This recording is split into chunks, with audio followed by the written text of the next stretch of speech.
15-летняя девочка, попавшая под колеса иномарки на улице Карла Маркса, скончалась этой ночью в больнице. Напомним, она получила тяжелейшие травмы 10 марта, когда переходила дорогу на разрешающий сигнал светофора по пешеходному переходу. Водитель Volkswagen Jetta, ехавший по крайней правой полосе, проехав на красный, сбил подростка и скрылся с места происшествия.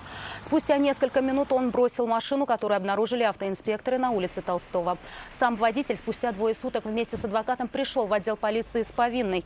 В отношении него изначально было возбуждено уголовное дело по статье «Нарушение правил дорожного движения, повлекшее по неосторожности причинение тяжкого вреда здоровью человека». Теперь ему должны вменить нарушение правил дорожного движения, повлекшее по неосторожности смерть человека. Санкции статьи предусматривают лишение свободы на срок до 5 лет. Погибшая девочка не дожила 12 дней до своего 16-летия. В отношении подозреваемого была избрана мера пресечения в виде подписки о невыезде. В связи со смертью потерпевшей после получения выводов судебно-медицинской экспертизы планируется переквалификация согласно тяжести содеянного. Кроме этого, в настоящий момент подозреваемый отбывает административное наказание, назначенное судом в виде ареста за оставление места дорожно-транспортного происшествия.